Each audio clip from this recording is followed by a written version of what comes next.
వేగంగా అభివృద్ధి చెందుతున్న కరీంనగర్ స్మార్ట్ సిటీలో సిఎంఆర్ షాపింగ్ మాల్ ఎదురుగా ఆల్ ఒంబ్రే ఆర్కాడియా అపార్ట్మెంట్స్ లో మీరు ఊహించని అతి తక్కువ ధరలలో 1100 నుండి 1150 స్క్వేర్ ఫీట్ విస్తీర్ణంలో 3 BHK ఫ్లాట్స్ కలవు.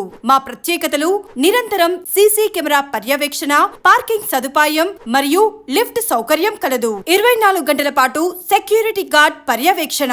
వివరాలకు సంప్రదించండి. Cell number 9395108089 9642837274 9866185484.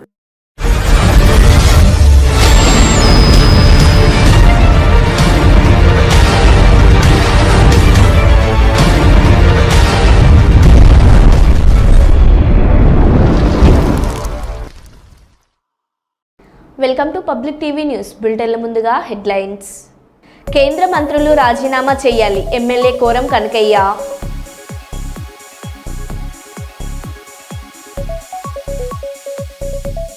Kurnool range DIG గారిని మర్యాదపూర్వకంగా కలిసిన కర్నూలు జిల్లా ఎస్పీ.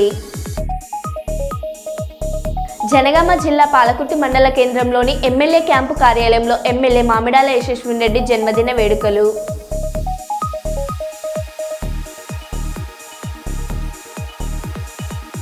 అంతర్రాష్ట్ర ద్విచక్ర వాహనాల దొంగల ముఠాను అరెస్ట్ చేసిన కుప్పం పోలీసులు.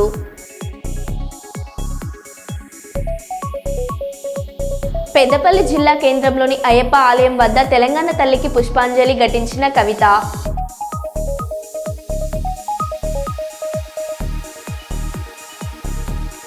చిత్తూరు జిల్లా కేంద్రంలో ఫీజు రియంబర్స్మెంట్ పై మాజీ మంత్రి ఆర్కే రోజా మీడియా సమావేశం. ఇక వివరాల్లోకి వెళ్తే,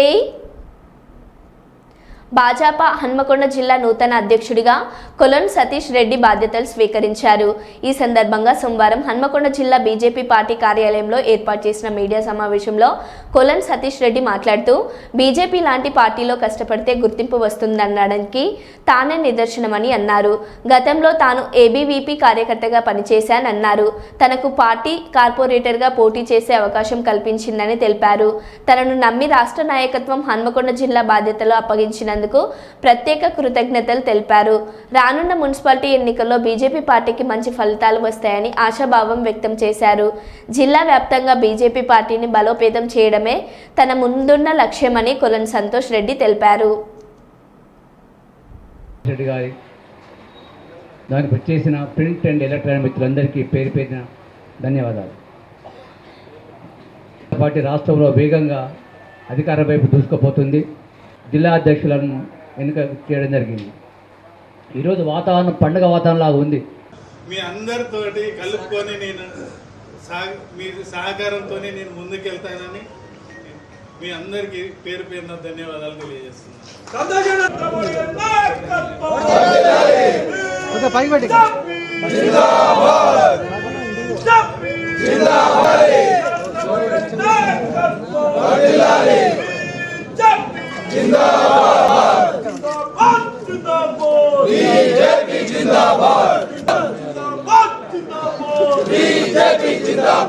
కృష్ణమాచారి గారిని, వారిని నూతనంగా ఎన్నికైన సంతోష్ రెడ్డి గారిని, అదేవిధంగా మండల అధ్యక్షులు రావాల్సిందిగా కోరుతా ఉన్నాము. కాబట్టి దయచేసి పరకాల కాన్స్టిట్యున్సీకి సంబంధించిన మధుగారు కొంచెం దూరం ఉండాలి. దయచేసి మధుగారు కొంచెం ఒకవేళ వారు రాకుంటే పరకాల రూరల్, పరకాల తర్వాతనేనా నూతనంగా అధ్యక్షుడిని అదేవిధంగా అందరినీ కూడా కోరుతా ఉన్నాము. దయచేసి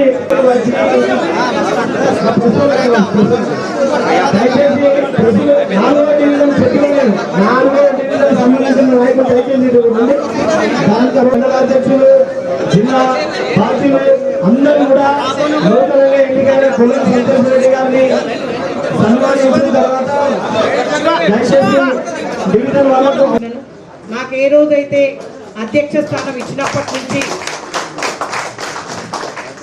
రాష్ట్ర నాయకత్వం నన్ను నమ్మి నాకు అధ్యక్ష స్థానం ఇచ్చినప్పటికత్వము నన్ను నమ్మి నాకు అధ్యక్ష స్థానం ఇచ్చినప్పటి నుంచి కూడా నిరంతరం పార్టీ కోసం సేవ చేసి పార్టీని ఒక స్థాయికి తీసుకురావడానికి కింద కార్యకర్తలు నాయకులు ప్రతి ఒక్కరం కూడా కలిసి పనిచేయటం మూలానే ఈరోజు ఒక్క కార్పొరేటర్ స్థానం నుంచి దాదాపుగా 11 స్థానాలు కార్పొరేటర్లుగా గెలుపొందడం జరిగింది. అంటే ప్రతి ఒక్కరు కూడా సహకారం అందించిండ్రు. అదేవిధంగా నాయకులకు కార్యకర్తలకు అధ్యక్షులకు అందరికీ కూడా పేరున నేను అందరికీ కూడా ధన్యవాదాలు చేస్తూ ఉన్నా. ఎందుకంటే ప్రతి 8 సంవత్సరాల కాలంగా నాకు సహకరించిన ప్రతి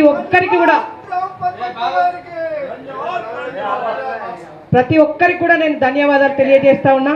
అదేవిధంగా పార్టీ ఈ స్థితికి వచ్చింది. ఈరోజు ఏదైతే కొలను సంతోష్ రెడ్డి కూడా దాదాపుగా అంటే 94లో కార్పొరేటర్గా పోటీ చేసిండు. 94లో ఆ రోజు ఏబీవీపీ తర్వాత కార్పొరేటర్గా కాంటెస్ట్ చేసి దాదాపుగా ఇన్ని సంవత్సరాలు కూడా పార్టీని కట్టుబడి ఉండి పార్టీలోనే వండుకుంటూ కార్పొరేటర్ కూడా ఏ విధంగా 2 సార్లు పార్టీ అవకాశం ఇస్తే నిరంతరం కష్టపడి అన్ని పార్టీలు ఒకటున్న ఒక బీజేపీ పార్టీ పోటీ చేసి దాదాపుగా నువ్వా నేనా అన్నట్టు విధంగా పనిచేసిండు.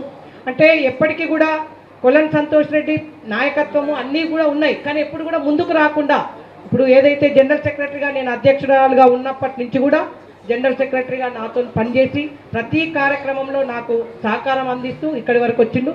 ఇన్ని రోజులు వెనకాల ఉండి నడిపిండు. ఇప్పుడు ముందుకు వచ్చి ఈసారి సంస్థాగత ఎన్నికలలో మనం సర్పంచ్లను చాలా వరకు సర్పంచ్ ఎంపీటీసీలను జెడ్పీటీసీలను గెలిపించుకొని దాని తర్వాత మళ్ళీ ఇప్పుడు రానున్నది ఇక్కడ మున్సిపల్ కార్పొరేషన్లో అత్యధిక కార్పొరేటర్లను గెలిపించుకొని ఇక్కడ మేయర్ సీట్ను కైవసం చేసుకుంటా అనే నమ్మకంతో నేను నా వంతు కృషి చేస్తూ నేను రానున్న పోరాటం అంతా మన ప్రజల మధ్యలోనే ఉంటానని తెలియజేస్తూ నాకు ఈ అవకాశం కల్పించిన అందరికీ మీ యొక్క నమస్కారాలు తెలియజేస్తున్నాను. తాడిపత్రిలో హైటెన్షన్ కేతిరెడ్డి పెద్దిరెడ్డి తాడిపత్రిలో అడుగు పెడతాడా లేక అడ్డుపడతారా? తాడిపత్రి మాజీ ఎమ్మెల్యే కేతిరెడ్డి పెద్దిరెడ్డి మాట్లాడుతూ మా ఇంటికి పోవడానికి కూడా అనుమతి కావాలా? తాడిపత్రి ఏమన్నా పక్క దేశంలో ఉందా? అక్కడికి పోవడానికి కూడా వీసా కావాలా? నాకు తాడిపత్రి ప్రజలు 81,000 ఓట్లు వేసి ఉన్నారు. నాకు ఓటు వేసిన వారికి నాయకునిగా నేను నా సహాయ సహకారాలు అందించాలని తెలిపారు. అనంతపురం జిల్లా తాడిపత్రి మాజీ ఎమ్మెల్యే కేతిరెడ్డి పెద్దారెడ్డి గృహ నిర్బంధం. తాడిపత్రి మాజీ ఎమ్మెల్యే కేతిరెడ్డి పెద్దారెడ్డిని ఎల్లనూరు మండలం తిమ్మంపల్లి గ్రామంలోని తన నివాసంలో పోలీసులు గృహ నిర్బంధం చేశారు. అనంతపురం రూరల్ డీఎస్పీ వెంకటేశ్వర్లు తన సిబ్బందితో కలిసి తాడిపత్రి మాజీ ఎమ్మెల్యే కేతిరెడ్డి పెద్దిరెడ్డికి నోటీసులు ఇచ్చారు. తాడిపత్రిలో ఎలాంటి అవాంఛనీయ సంఘటనలు చోటు చేసుకోకుండా అనంతపురం రూరల్ డివిజన్ పోలీసులు తిమ్మంపల్లి గ్రామంలో భారీ బందోబస్తు చేపట్టారు. ఎస్పీ గారు మీరు కూడా సహకరించి నన్ను తాడిపత్రికి పోయేదానికి మీరు ఏ విధంగా ఆలోచన చేసి ఏ విధంగా మీరు నన్ను తాడిపత్రికి పంపిస్తారో మీరు చెప్తే బాగుంటుంది. అవసరమైతే మీరు నేను పంపిస్తా అంటే రేపు కావాలనే నేను కోర్టులో విత్డ్రా చేసుకునే దానికి సంసిద్ధంగా ఉన్నాను. మీరు ఆటంకం కలిగిస్తా ఉండే దానికోసమే నేను కోర్టుకు పోవాల్సిన పరిస్థితి వచ్చింది. అంతటితో కాక వీళ్ళు ఏదంటే అది మాట్లాడుతానే పోలీసుల మీద కూడా ఈ బంగాటి వాళ్ళు వస్తా రాళ్ళేస్తానే కూడా మీరు సూచించున్నట్లు పోతున్నారు. పెద్దోడూరులో అయితే ఒక ఎస్ఐ నిర్వాహం ఎట్లుందంటే వైఎస్ఆర్సీపీ వాళ్ళు బజార్లోనే తిరగకూడదంట, వాళ్ళ పొలాలకు పోకూడదంట. సార్ మా పొలం కాడనో లేకపోతే మేము బజార్లో కూర్చుంటేనో తెలుగుదేశం వాళ్ళు ఇట్లా తిడతారు, మీరు వాళ్ళని పిలిచి దండి ఏంటంటే మీరేంటి కూర్చున్నారు బయట అని చెప్తాను. దాని బదులు ఆయన ఆ పోలీసు దృష్టిలు తీసేసి పచ్చసొక్క వేసుకొని తిరిగితే బాగుంటుంది. నాయన ఆంజనేయులు గారు, ఎస్ఐ గారు, మీకు అందరికీ నేను తెలియజేసేది ఒకటే, కాలం అనేది ఇట్లనే ఉండదు. కాలం అనేది వచ్చినప్పుడు నేను నా పరిస్థితులు నేను ఏ విధంగా ఉండాలో నాకు కూడా గుణపాఠం నేర్పుతాను. ఈరోజు నేను అధికారంలో ఉన్నప్పుడు, మా పార్టీ అధికారంలో ఉన్నప్పుడు అధికారులకు ఎంత విలువ ఇచ్చినాము, అక్కడ ఉండేటువంటి తెలుగుదేశం నాయకులకు ఎంత విలువ ఇచ్చినాము, అసాంఘిక కార్యక్రమాలు జరగకుండా ఏ విధంగా కాపాడినాము అనేది ఈ జిల్లా పోలీస్ అధికారులకు అందరికీ, గతంలో ఉండే వాళ్ళకి అందరికీ కూడా తెలుసు. ఈరోజు దానికి విరుద్ధంగా పనిచేస్తున్నారు. నేనైతే ఎక్స్పెషల్లీ పెద్దోడు ఎస్ఐ గారికి అయితే చెప్పేది ఒకటే, నేను గతంలో కూడా చెప్పిన, ఎప్పుడు లేనిది ఈ ఆ మండలంలో అందరూ కూడా వ్యవసాయం మీద ఆధారపడి ఉంటారు, కక్షలు ప్రోత్సహిస్తుండవు. నువ్వు వచ్చిన తర్వాత నీ జరుగుతుందని కూడా నీకు చెప్పడం జరిగింది. నువ్వు మానుకోవడంలే నీ శైలి, కానీ దీని మూల్యం ఏదో రోజు అవకాశం వచ్చినప్పుడు ఏదో రూపకంగా నువ్వు చెల్లించుకోక తప్పదు. చిన్నోడుగురిలో మధుసూదన్ రెడ్డి అనే అతని మీద దాడి చేస్తా అంటే తెలుగుదేశం నాయకుడు స్పాట్లో ఉన్నా కూడా కేసులో కూడా ముద్దాయిని చేయలేదు. మల్లేపల్లిలో ఒక అమ్మాయిని చంపితే కాంప్రమైజ్ చేసి మీరే దాన్ని సాల్వ్ చేస్తారు అంటే ఎక్కడుంది చెప్పు న్యాయం? నీ గురించి అన్నీ కూడా మేము కనుక్కుంటున్నాం. ఏదో రోజు నేను పై అధికారులకు కూడా తెలియజేస్తాము. నువ్వు దీనికైతే ఏదో రోజు మూల్యం చెల్లించుకోక తప్పదు. పోలీసులకు ప్రజాప్రతినిధులకు అనుబంధం ఉంటుంది. నేను మాట్లాడిన మాత్రాన్ని నీకు నేను ఫోన్ చేయను, ఏదైనా సమస్య వచ్చినప్పుడు నేను స్పందించను అనేది తప్పు. నేను ఎట్టి పరిస్థితుల్లో ఈ కాన్ఫరెన్స్లో నువ్వు తప్ప వైఎస్ఆర్సీపీ నాయకుల మీద అనవసరమైన కేసులు, అనవసరమైన దాడులు చేయిస్తా అనేది వేరే వాళ్ళు ఎక్కడ కూడా జరగడం లేదు. దయచేసి నువ్వు ఇప్పటికైనా మానుకుంటే మంచిదని ఈ సందర్భంగా తెలుసు. పోలీసులు ఏమన్నా నోటీస్ ఇచ్చారు. ఇప్పుడు మీ ముందరనే ఇచ్చినారు కదా, పోలీసులు నోటీస్ ఇచ్చినారు. నేనైతే చూడలేదు కానీ ఇన్సల్ట్ చేసి నువ్వు ఖచ్చితంగా ఈరోజు తాడపత్రికి వెళ్తారన్నది. అంటే ఇట్లా పోలీసులందరినీ పెట్టి ఎట్లా పోతారు? పోయినప్పుడల్లా అడ్డుకుంటానే ఉంటారు. కానీ త్వరలో కూడా నాకు కోర్టులో కూడా న్యాయం జరుగుతుంది అనేది ఆలోచన ఉంది. ఖచ్చితంగా కూడా నాకు కోర్టు నుండి ఉత్తరాలు వస్తాయని నేను ఖచ్చితంగా కూడా పోయి. వసంత పంచమి సందర్భంగా సోమవారం మహాకుంభమేళకు భక్తులు పోటెత్తుతున్నారు. 20 రోజుల్లో 33 కోట్ల మంది భక్తులు పుణ్యస్నానాలు ఆచరించారు. శనివారం ఒక్కరోజే 2.15 కోట్ల మంది పుణ్యస్నానాలు చేశారు. ఈ రోజు వసంత పంచమి నేపథ్యంలో 4 నుంచి 6 కోట్ల మంది భక్తులు తరలివస్తారని అధికారులు అంచనా వేస్తున్నారు. మౌని అమావాస్య సందర్భంగా చోటు చేసుకున్న తొక్కిసలాట ఘటన నేపథ్యంలో మరోసారి ఇలాంటి అవాంఛనీయ ఘటనలు జరగకుండా యూపీ సర్కార్ ఏర్పాట్లు చేస్తుంది. ఇలాంటి అవాంఛనీయ సంఘటనలు జరగకుండా, ఎలాంటి తప్పిదాలు జరగకుండా చూసేందుకు సీనియర్ ఐఏఎస్ అధికారులు రంగంలోకి దిగారు.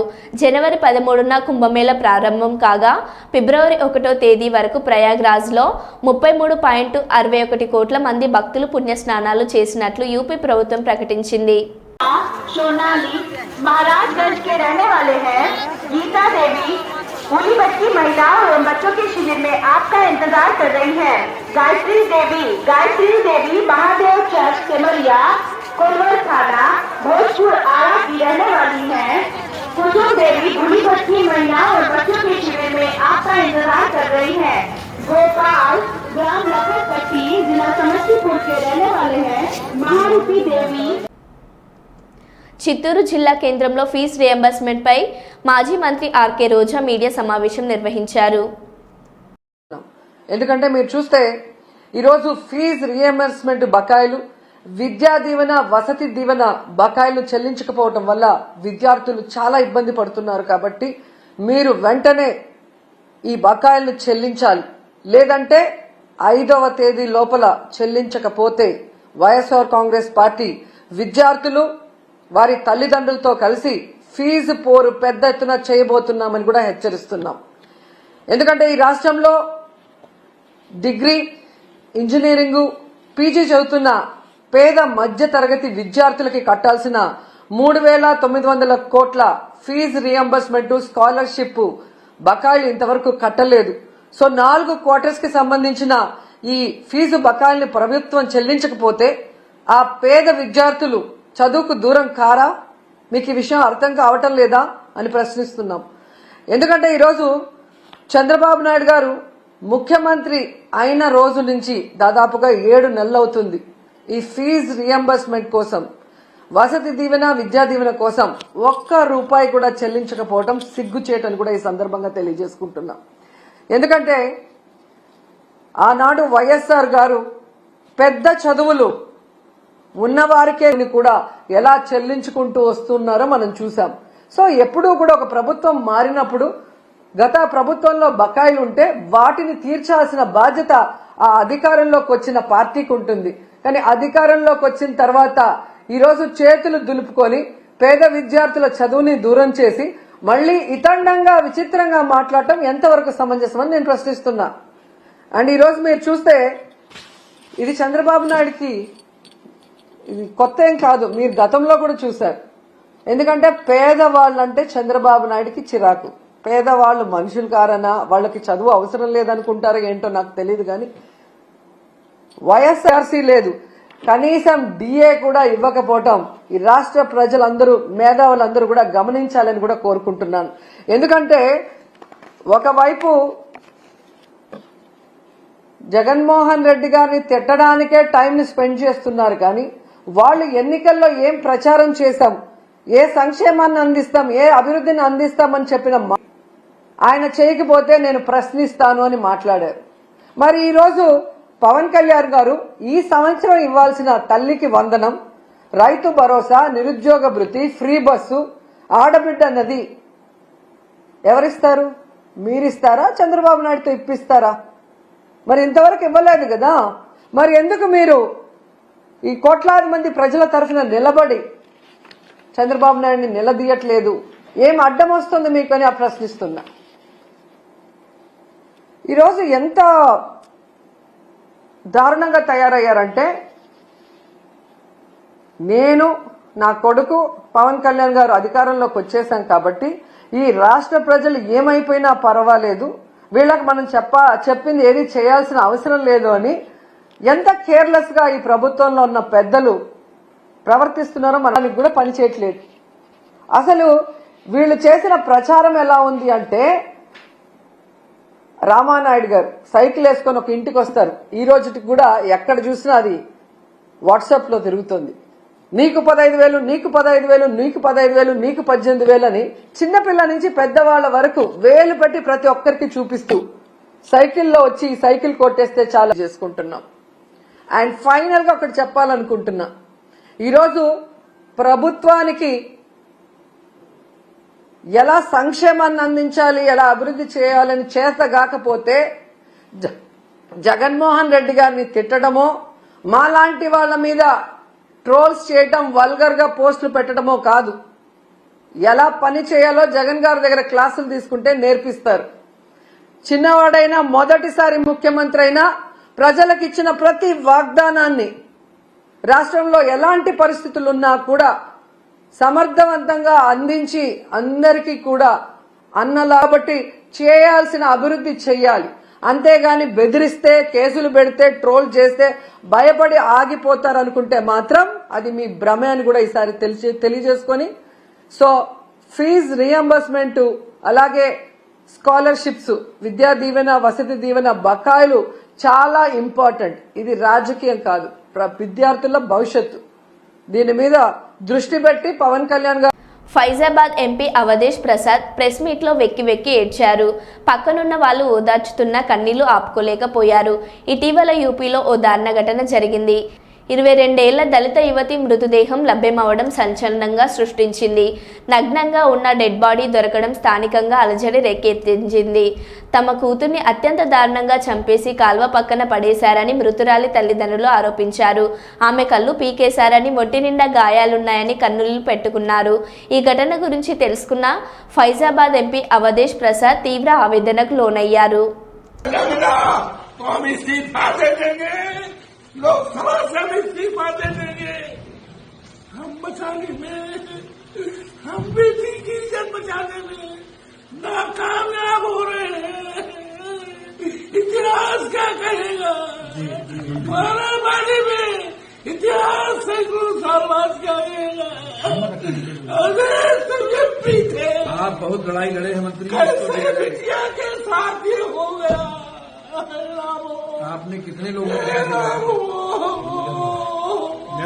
आपने न्याय दिलाया है, फिर न्याय मिलेगा। आपने बड़े से बड़े मामले दिलाया, लेकिन ये तो इतिहास का सबसे बड़ा मुद्दा हो गया, सबसे बड़ी घटना है ये, बहुत बड़ी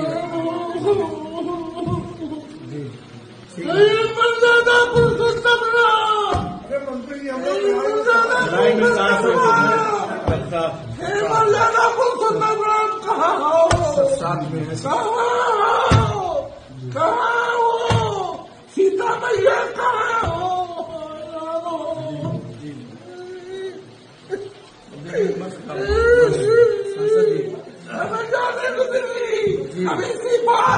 मैंने आप लड़ाई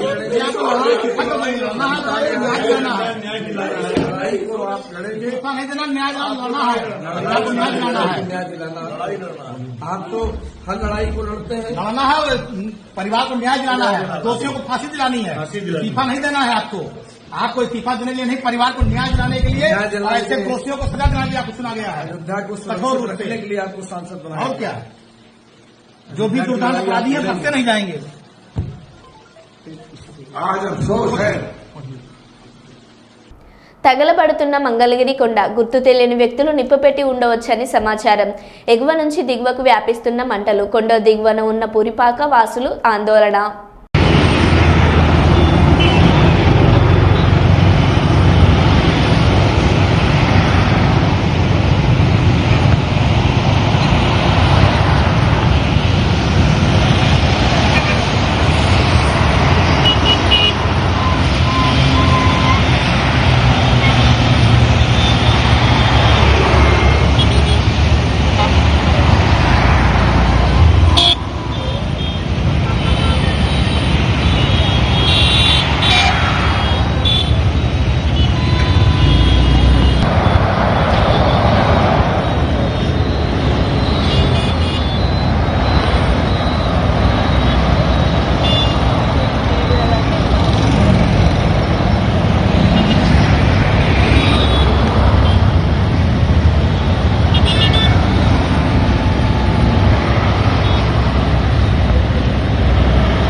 మాజీ మంత్రి వైఎస్ఆర్ కాంగ్రెస్ పార్టీ నాయకులు ముద్రగడ పద్మనాభం నివాసం వద్ద నిన్న జరిగిన దాడిని ఖండిస్తూ ఏలేశ్వరం టౌన్ మరియు రూరల్ వైసీపీ నాయకులు నిరసన చేపట్టారు.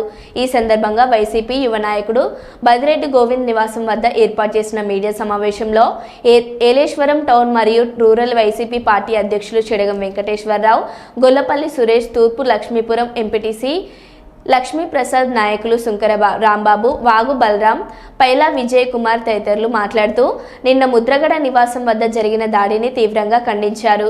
ట్రాక్టర్తో ముద్రగడ ఇంటి గేట్లను గుద్దుకుంటూ కారును, ఫ్లెక్సీలను ధ్వంసం చేసి జై జనసేన అంటూ నినాదం చేయడం పట్ల పలు అనుమానాలకు దారి తీస్తుందని ఆరోపించారు. కూటమి ప్రభుత్వం ప్రజలకు ఇచ్చిన హామీలను అమలు చేయలేకే డైవర్షన్ రాజకీయాలు చేస్తున్నారని మండిపడ్డారు. ఈ కార్యక్రమంలో వైసీపీ నాయకులు గొల్లపల్లి కాశీ విశ్వనాథ్, వాగు బలరాం, జవ్విన వీర్రాజు, అల్లం ఆదినారాయణ, రాచర్ల రమేష్, గుండబెల్లి చక్రం, పట్టా సుబ్బారావు, వాడపల్లి శ్రీను, డేగల చంద్రమౌళి, సిరిపురపు రాజేష్, చెడగం రాజేశ్వరరావు, లోగేష్ శేఖర్, ఈపి రాము, పలువురు వైసీపీ నేతలు, కార్యకర్తలు పాల్గొన్నారు. కుటిల ప్రయత్నం ఇది. ఆయన శాసనసభలోనే చెప్పారు, 40,000 కోట్ల రూపాయలు ఇచ్చేటువంటి మీరు 11 సీట్లతో సరిపోటీ వచ్చింది.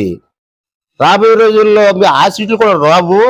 ఒక ప్రణాళిక ప్రకారంగా మీ పార్టీని సున్నా చుట్టేస్తామని చెప్పని ఆ రోజు శాసనసభలు చెప్పారు. అదే జరిగి తీరుతుంది. ఈ రోజున నేనున్నాను మీకు అనేటువంటి మనోవేదన ఇచ్చేటువంటి నాయకుడు ఎవరైతే ఉన్నారో ముద్రగడ పద్మనాభం గారు, తెలుగుదేశం ప్రభుత్వం పరిపాలన చేస్తుంది. అది ఆదిగా తీసుకుని చంద్రబాబు నాయుడు గారు ఈ వ్యక్తితో చాలా ప్రమాదం ఉంటుంది రాబోయే రోజుల్లో, కాబట్టి ఈయన్ని ఆదిలోనే అణిగి దొక్కాలనేటువంటి ఉద్దేశం మీద ఒక ప్రణాళిక రూపంగా జరిగినటువంటి వ్యవహారంగా మేమందరూ కూడా భావించుకుంటున్నాం.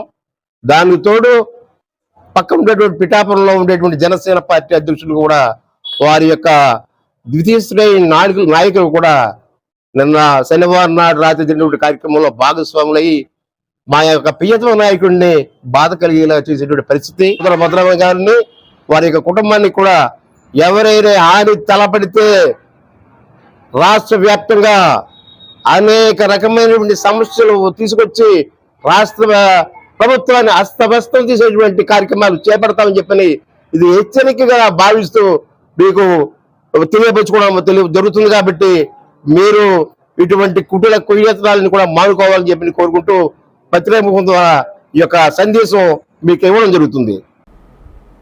ఆలమూరు మండలంలోని చింతలూరు సాగునీటి సంఘం పరిధిలో ఉన్న కాల్వల ఆధునీకరణకు అన్ని విధాలా కృషి చేస్తున్న అధ్యక్షుడు గారపాటి శ్రీనివాస చౌదరికి ఇంకొకరికి అన్ని విధాలా సహకరిస్తామని మండల ఫీల్డ్ అసిస్టెంట్లు సమైక్య తెలిపింది. పేదపల్లలో సాగునీటి సంఘం అధ్యక్షుడు శ్రీనివాస చౌదరికి ఆయన నివాసంలో పలువురు ఫీల్డ్ అసిస్టెంట్లు సోమవారం మర్యాదపూర్వకంగా కలిసి అభినందనలు తెలిపారు. సాగునీటి సంఘానికి అన్ని విధాలుగా అండగా ఉంటామని ఇచ్చారు. శివారు ప్రాంతాలకు సైతం సాగునీరును సక్రమంగా అందించేందుకు తీసుకోవాల్సిన చర్యలపై చర్చించారు. కాల్వల్లో నెలకొన్న లోపాలను నివారించి పూడికతీత పనుల ఆవశ్యకతను వివరించారు. అనంతరం సాగునీటి సంఘం అధ్యక్షుడు శ్రీనివాస చౌదరి ఫీల్డ్ అసిస్టెంట్లు అందరూ కలిసి ఘనంగా సత్కరించారు. ఫీల్డ్ అసిస్టెంట్లు సురపురెడ్డి విష్ణు, ఇల్లూరు శ్రీనివాస్, అంగర రామకృష్ణ, పంపన కృష్ణవేణి, దివేనా కుమార్, పి బంగారు బాబు, సుభాష్, వడ్డి సతీష్ కుమార్ తదితరులు పాల్గొన్నారు.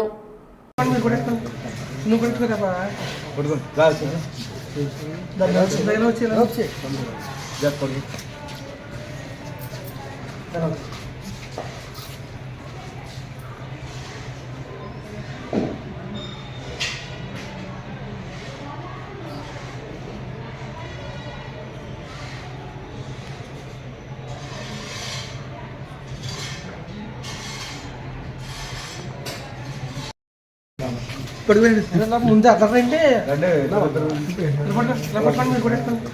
నువ్వు కొడుకురా